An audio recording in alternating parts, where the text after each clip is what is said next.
Dear students, let us start the seventh problem in ratio analysis of management accounting. Before solving the problem, I would like to read it. From the following balance sheets of Hindustan Limited Company on 31st March 1995, calculate first one current ratio, Prastha Nishpatti, second one quick ratio, Segra Nishpatti, third one ratio of inventory to working capital, inventory Charamoladana Nishpatti. Fourth one, ratio of current assets to fixed assets ratio, Charastula Sthirastula Nishpatti. Fifth one, debt equity ratio. Next, sixth one, absolute quick ratio. Seventh one, proprietary ratio. Next, eighth one, last one, fixed assets ratio, స్థిరాస్తుల నిష్పత్తి. ఇప్పుడు balance sheet ఇచ్చాడు, చూద్దాం. Equity share capital liability side first one, equity వాటా మూలధనం అని 10 lakhs. 6% preference share capital 6% ఆధిక్య వాటా మూలధనం 5 lakhs. జనరల్ రిజర్వ్ సాధారణ రిజర్వ్ 1 lakh.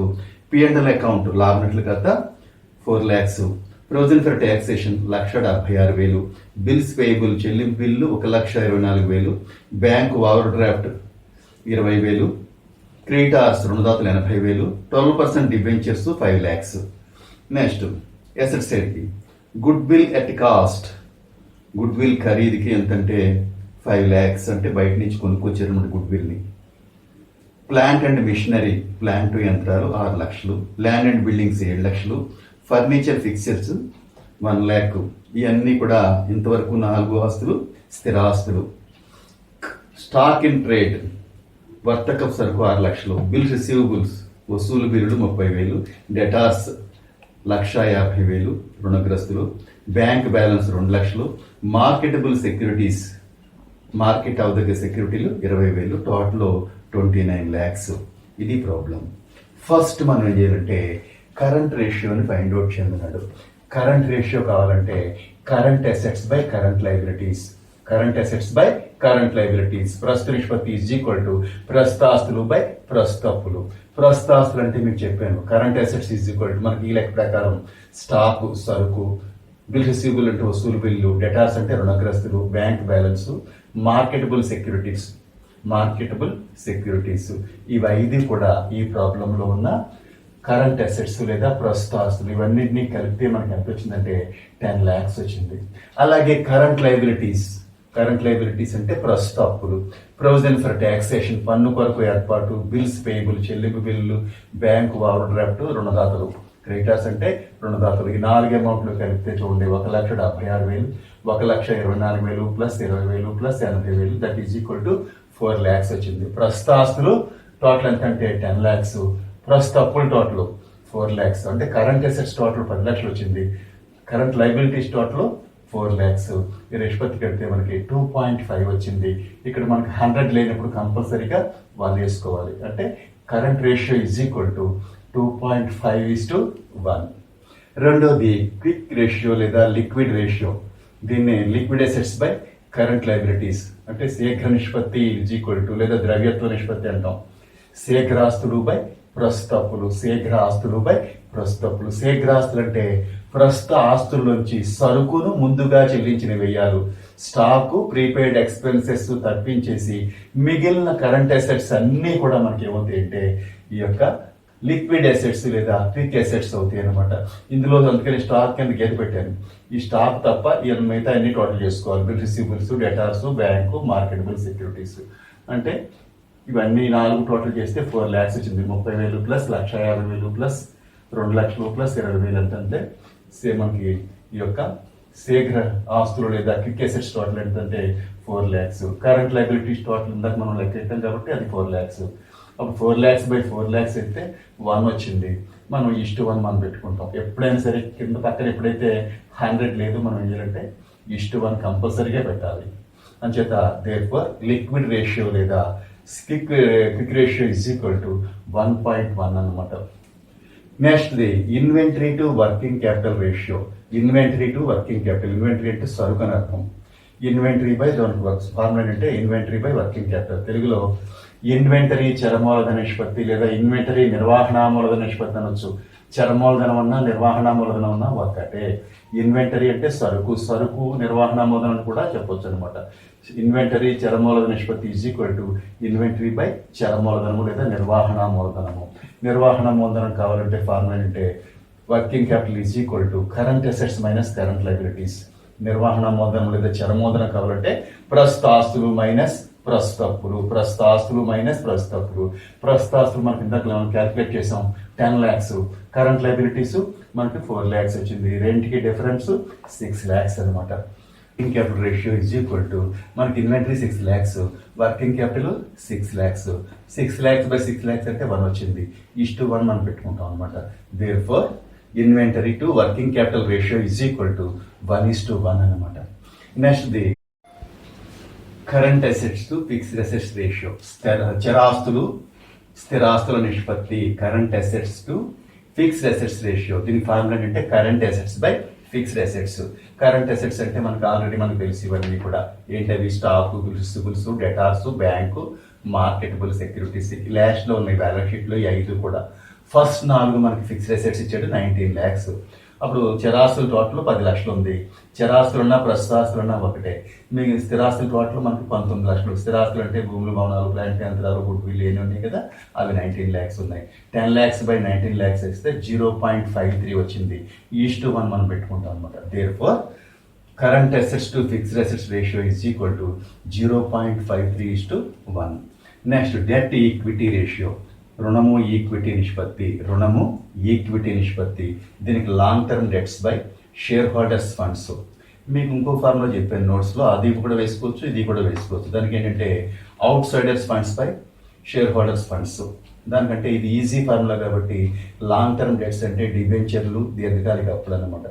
దీర్ఘకాలిక అప్పులు బై వాటాదారు నిధులు. దీర్ఘకాలిక అప్పులు అంటే డిబెంచర్లు, ఇక్కడ రాసిన బ్రాకెట్లో 5 lakhs ఉంది లెక్కలో. నెక్స్ట్ షేర్ హోల్డర్స్ ఫండ్స్ అంటే వాటాదారు నిధులు అంటే equity share capital, preference share capital, general reserve, P&L account, share premium, ఇవన్నిటిని కలిపి చూడండి. ఇక్కడ ఈక్విటీ షేర్ క్యాపిటల్ 10 lakhs ఉంది. ప్రిఫరెన్స్ షేర్ క్యాపిటల్ అంటే ఆదిక్య వాటా మూలధనం 5 లక్షలు ఉంది.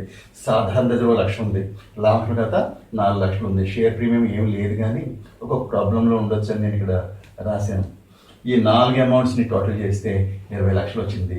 డిబెంచర్లు టోటల్ 5 lakhs ఉంది. 5 lakhs బై 20 lakhs అంటే 0.25 వచ్చింది. 1:1 మనం పెట్టుకుంటాం. Therefore debt equity ratio is equal to 0.25:1. దీనికి 2 ఫార్ములాలు యూజ్ చేసుకోవచ్చు. ఇదేంటంటే long term debts by, long term debts అంటే డిబెంచర్లు, అదర్ లాంగ్ టర్మ్ డెట్స్ కూడా ఉండొచ్చు ఒక్కోసారి, బై షేర్ హోల్డర్స్ ఫండ్స్. దీర్ఘకాలిక అప్పులు బై వాటాదారు నిధులు. నోట్స్లో చెప్పిన ఫార్ములా ఏంటంటే మనకి outsiders funds by shareholders funds అంటే బయట వారి నిధులు బై వాటాదారు నిధులు. ఆ ప్రాబ్లం ఆ ఫార్ములా యూజ్ చేసుకోవచ్చు, ఈ ఫార్ములా కూడా యూజ్ చేసుకోవచ్చు. Next the absolute quick ratio, పరమ శీఘ్ర నిష్పత్తి. యాబ్సల్యూట్ క్విక్ రేషియో అంటే పరమ శీఘ్ర నిష్పత్తి. దీని సూత్రం అంటే absolute quick assets by current liabilities. Absolute quick assets అంటే పరమశీఘ్ర ఆస్తులు బై ప్రస్తుత అప్పులు. పరమశీఘ్ర ఆస్తులు అంటే cash in hand, cash at bank, marketable securities. Cash in hand అంటే చేతులు నగదు, బ్యాంకులో నగదు, మార్కెట్ అవదగ్గ సెక్యూరిటీలు. ఇందులో మనకి క్యాష్ లేదు, బ్యాంక్ బ్యాలెన్స్ ఏమో 2 లక్షలు ఉంది, మార్కెటబుల్ సెక్యూరిటీస్ 20,000 ఉంది. 2 కలిపితే మనకి 2,20,000. ప్రస్తుత అప్పులు మనకు తెలుసు కదా, ఇక్కడ మనం కౌంట్ చేసాం. అప్పుడు 2,20,000 బై 4 లక్షలు వేస్తే 0.55 వచ్చింది. 1:1 మనం పెట్టుకుంటాం. అప్పుడు మనకి ఏంటంటే దేర్ఫోర్ అబ్సల్యూట్ క్విక్ రేషియో, పరమ శీఘ్ర నిష్పత్తి is equal to 0.55:1. Next the fixed assets ratio.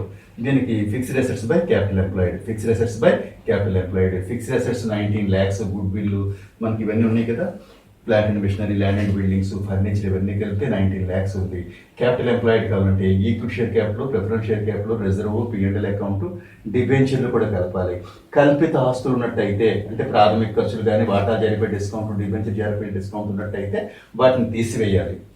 Equity వాటా మూలధనము, ఆదిక్య వాటా మూలధనము, సాధారణ రిజర్వ్, లాభ నష్టాల ఖాతా ప్లస్ డిబెంచర్లు మైనస్ కల్పిత ఆస్తులు, ఫిక్టీషియస్ అసెట్స్ అంటే కల్పిత ఆస్తులు అంటే ప్రాథమిక ఖర్చులు కానీ వాటా జరిపే డిస్కౌంట్ కానీ డిబెంచర్ జరిపే డిస్కౌంట్ కానీ ఉన్నట్టయితే వాటిలో ఏ ఒక్కటి ఉన్నా తీసేస్తాం అనమాట.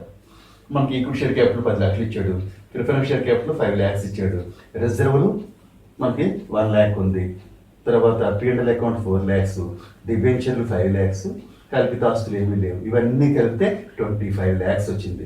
అప్పుడు మనం ఏంటంటే స్థిరాస్తులు బై క్యాపిటల్ ఎంప్లాయిడ్. స్థిరాస్తులు ఏమో 19 lakhs, క్యాపిటల్ ఎంప్లాయిడ్ అంటే వినియోగించిన మూలధనం ఎంత అంటే మనకి 25 లక్షలు అనమాట. 19 లక్షలు బై 25 లక్షలు 0.76 వచ్చింది. 1 మనం పెట్టుకుంటాం అనమాట. ఫిక్స్డ్ అసెట్స్ రేషియో స్థిరాస్తుల నిష్పత్తి ఈజ్ ఈక్వల్ టు 0.76:1. దానికి ఎప్పుడు ఫార్ములా అంటే స్థిరాస్తులు బై వినియోగించిన మూలధనము. స్థిరాస్తులు బై వినియోగించిన మూలధనము.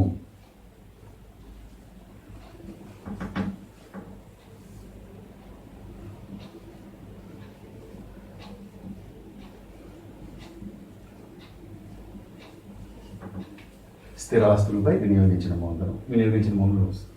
నెక్స్ట్ ప్రాపరైటరీ రేషియో యాజమాన్య నిష్పత్తి. Share holders funds by tangible assets. Share holder funds అంటే వాటాదారుల నిధులు బై మొత్తం కంటికి కనిపించే ఆస్తులు. వాటాదారుల నిధులు బై మొత్తం కంటికి కనిపించే ఆస్తులు. వాటాదారుల నిధులు అంటే మీకు తెలుసు, మనం ఇందాక ఆల్రెడీ మనం కౌంట్ చేసాం. Equity share capital, preference share capital, general reserve, P&L account, share premium, ఇవన్నీ కూడా షేర్ హోల్డర్స్ ఫండ్స్ అవుతాయి. అవి ఎన్ని వచ్చినాయి మనకు మొత్తం టోటల్ 20 లక్షలు వచ్చింది. వాటాదారు నిధులు మొత్తం కంటికి కనిపించే ఆస్తులు అంటే ఫిక్స్డ్ అసెట్స్, కరెంట్ అసెట్స్ కలిపేసి కల్పిత ఆస్తులు ఉంటే తీసేస్తాం. ఈ లెక్కలో లేవు కాబట్టి మొత్తం balance sheet total 29 assets side ఉంది. అప్పుడు 20 లక్షలు ఏమో వాటాదారు నిధులు, 29 lakhs ఏమో కంటికి కనిపించే ఆస్తులు. దానికి ఎంత వచ్చిందంటే ఆన్సర్ 0.69 వచ్చింది. 1 పెట్టుకుంటాం అనమాట. దేర్ఫోర్ ప్రొపరైటరీ రేషియో యాజమాన్య నిష్పత్తి is equal to 0.69:1. Tangible assets అంటే తెలుసు కదా మనకి, స్థిరాస్తులు, చరాస్తులు కలిపేసి కల్పిత ఆస్తులు ఉంటే తీసేస్తాం. కల్పిత ఆస్తులు అంటే ప్రాథమిక ఖర్చులు, వాటా జరిపే డిస్కౌంట్, డిబెంచర్ జరిపే డిస్కౌంట్ ఇవ్వాలన్నమాట. So problem is over. Dear students, now we are going to solve the 8th problem in ratio analysis of management accounting. Before solving the problem, I would like to read it. The following is the balance sheet of a limited company as on 31st March 2002. Liabilities రూపాయల్లో, assets రూపాయల్లో. Share capital వాటా మూలధనం 2 లక్షలు. Profit and loss account లాభ నష్ట ఖాతా 30,000. General reserve సాధారణ reserve 40,000. 12% డిబెంచర్లు 4,20,000. సన్రీ క్రెడిటార్స్ వివిధ రుణదాతలు 1 lakh. బిల్స్ పేయబుల్ చెల్లింపు బిల్లు 50,000. ఆస్తుల వైపు land and buildings 1,40,000. Plant and machinery 3,50,000. Stock in trade 2 lakhs. So వర్తక సరుకు 2 లక్షలు. రుణగ్రస్తులు 1,00,000. వసూలు bill receivables 10,000. Cash at bank 40,000. Total 2 వైపులా 8,40,000. క్యాలిక్యులేట్ కరెంట్ రేషియో ప్రస్తుత నిష్పత్తి. సెకండ్ వన్ క్విక్ రేషియో శీఘ్ర నిష్పత్తి. Third one inventory to working capital ratio. Debt equity ratio అప్పు ఈక్విటీ నిష్పత్తి లేదా రుణము ఈక్విటీ నిష్పత్తి అంటాం. ప్రొపరైటరీ రేషియో అంటే యాజమాన్య నిష్పత్తి. Capital gearing ratio current assets to fixed assets ratio. Last one అనమాట. Let us solve the problem. First the current assets, current ratio. దీని ఫార్ములా అంటే current assets by current liabilities. ప్రస్తుత నిష్పత్తి ఈజ్ ఈక్వల్ టు ప్రస్తుతాస్తులు by ప్రస్తుతప్పులు. ప్రస్తుతాస్తులు by ప్రస్తుతప్పులు. ప్రస్తుతాస్తులు అంటే సరుకు, రుణగ్రస్తులు, వసూలు బిల్లులు, బ్యాంక్ నిల్వ. కింద 4 ఉన్నాయి చూడండి లైన్ గా. సరుకు, రుణగ్రస్తులు, వసూలు బిల్లులు, బ్యాంక్ నిల్వ. ఈ 4 అమౌంట్లు కలిపితే 3,50,000 వచ్చింది. అలాగే ప్రస్తుతపులు రుణదాతలు చెల్లింపు బిల్లు ఇచ్చాడు. ఆ 2 కలిపితే మనకి 1,50,000 వచ్చింది. ప్రస్తుతాస్తులు 3,50,000, ప్రస్తుతపులు 1,50,000. దీంతో డివైడ్ చేస్తే 2.33 వచ్చింది. 1 మనం పెట్టుకుంటాం అనమాట. Therefore current ratio is equal to లేదా ప్రస్తుత నిష్పత్తి is equal to 2.33:1. Second one quick ratio శీఘ్ర నిష్పత్తి. లిక్విడ్స్ బై కరెంట్ లయబిలిటీస్ లేదా liquid assets by current liabilities. తెలుగులో అయితే కనుక శీఘ్ర ఆస్తులు బై ప్రస్తుతప్పులు. శీఘ్ర ఆస్తులు బై ప్రస్తుతప్పులు. శీఘ్ర ఆస్తులు అంటే ఏంటంటే ప్రస్తుత ఆస్తుల్లోంచి సరుకును ముందుగా చెల్లించిన వ్యయాలు తప్పించేయాలి. సరుకు ఇక్కడ ముందుగా చెల్లించిన వ్యయం లేదు కానీ సరుకు ఒకటే ఉంది. మిగిలిన ఆస్తులు ఏమున్నాయి మనకి? రుణగ్రస్తులు, ఇక చూడండి డెటార్స్, వసూలు బిల్లు, బ్యాంకు, ఈ మూడింటిని కలిపితే మనకి చూడండి రుణగ్రస్తులు, వసూలు బిల్లు, బ్యాంకు, ఈ మూడింటిని కలిపితే మనకి 1,50,000 వచ్చింది క్విక్ అసెట్స్. కరెంట్ లైబిలిటీస్ ఎలాగా మనకి ప్రస్తుతపు రుణాలు, చెల్లింపు బిల్లు కలిపితే 1,50,000 వచ్చింది. 1,50,000 బై 1,50,000 అంటే 1 అవుతుంది. ఈజ్-1 మనం పెట్టుకోవాలన్నమాట. Therefore quick ratio is equal to 1:1. Quick ratio లేదా శీఘ్ర నిష్పత్తి ఈజ్ ఈక్వల్ టు 1:1 అనమాట. నెక్స్ట్ థర్డ్ వన్ అంటే inventory to working capital ratio. Inventory అంటే సరుకు, వర్కింగ్ క్యాపిటల్ కావాలంటే మనకి ఫార్ములా ఏంటంటే current assets minus current liabilities. ప్రస్తుత ఆస్తులు మైనస్ ప్రస్తుత అప్పులు. చర మూలధనం అన్నా నిర్వహణ మూలధనం అన్నా ఒక్కటే. దీని ఫార్ములా ప్రస్తుత ఆస్తులు మైనస్ ప్రస్తుత అప్పులు. ప్రస్తుత ఆస్తులు ఇక్కడ 3,50,000 ఉన్నాయి, ప్రస్తుత అప్పులు 1,50,000.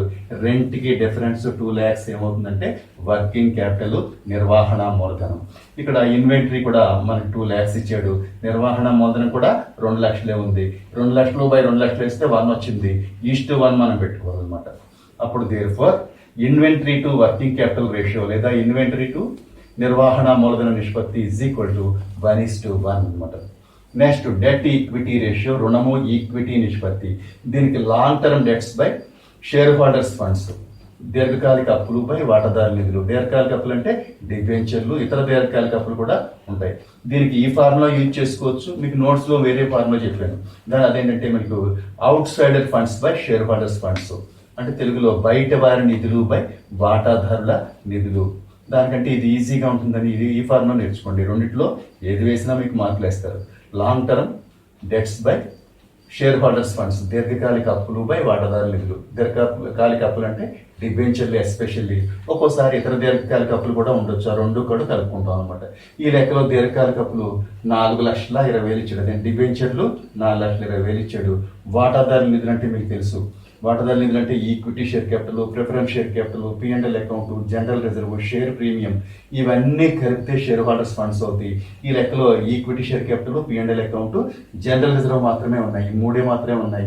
ఆ మూడింటిని టోటల్ చేస్తే 2,70,000 వచ్చింది. దీర్ఘకాలిక అప్పులు డిబెంచర్లు ఎంత ఉన్నాయి? 4,20,000. నెక్స్ట్ వాటాదారు నిధులు 2,70,000. ఇది బై ఇది వేసి మనం డివైడ్ చేస్తే 1.56 వచ్చింది. ఈజ్-1 మనం పెట్టుకుంటాం అనమాట. దేర్ ఫోర్ రుణము ఈక్విటీ నిష్పత్తి, debt equity ratio is equal to 1.56:1. Next proprietary ratio, యాజమాన్య నిష్పత్తి. దీని ఫార్ములా అంటే share holders funds by total assets. Share holders funds అంటే వాటాదారుల నిధులు. మనం ఇక్కడ కంప్యూట్ చేసాం, క్యాల్కులేషన్ ఇక్కడ లెక్కించేసాం కాబట్టి equity share capital, preference share capital, P&L account, general reserve, share premium, ఇవన్నీ కలిపితేనే మనకి ఏమవుతాయి అంటే షేర్ హోల్డర్స్ ఫండ్స్ లేదా వాటాదారుల నిధులు అవుతాయి అనమాట.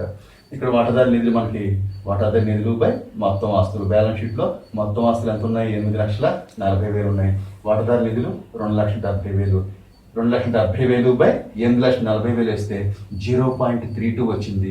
మనం ఈజ్-1 మనం పెట్టుకుంటాం అనమాట. దేర్ ఫోర్ ప్రొప్రైటరీ రేషియో లేదా యాజమాన్య నిష్పత్తి ఈజ్ ఈక్వల్ టు 0.32:1 అవుతుంది అనమాట.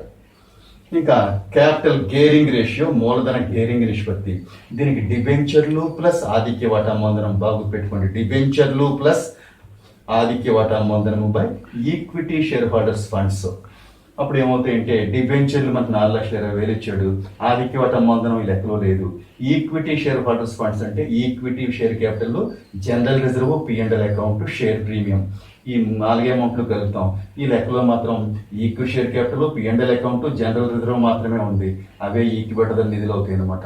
అప్పుడు 4,20,000 బై 2,70,000 వేస్తే 1.56:1. దేర్ఫోర్ క్యాపిటల్ గేరింగ్ రేషియో, మూలధన గేరింగ్ నిష్పత్తి ఈజ్ ఈక్వల్ టు 1.56:1 వచ్చింది అనమాట. ఇంకా last one current assets to fixed assets ratio. చరాస్తులు స్థిరాస్తుల నిష్పత్తి. స్థిరాస్తుల నిష్పత్తి తెలుగులో ప్రస్తుతాస్తులు స్థిరాస్తుల నిష్పత్తిని కూడా అనొచ్చు. దీని ఫార్ములా అంటే current assets by fixed assets. Current assets by fixed assets. చరాస్తులు బై స్థిరాస్తులు లేదా ప్రస్తుతాస్తులు బై స్థిరాస్తులు. చరాస్తులు టోటల్ 3,50,000 ఉంది. చరాస్తులు అంటే ప్రస్తుతాస్తులు అనమాట. నెక్స్ట్ స్థిరాస్తులు అంటే 2 ఉన్నాయి ఫస్ట్ మనకి. అవి ఏంటంటే land and buildings, plant and machinery కలిపితే 4,90,000 వచ్చింది. 3,50,000 బై 4,90,000 వేస్తే 0.71 వచ్చింది. 1 మనం పెట్టుకుంటాం. Therefore current assets to fixed assets ratio, ప్రస్తుత ఆస్తులు స్థిరాస్తుల నిష్పత్తి is equal to 0.71:1. So problem is over. Thank you.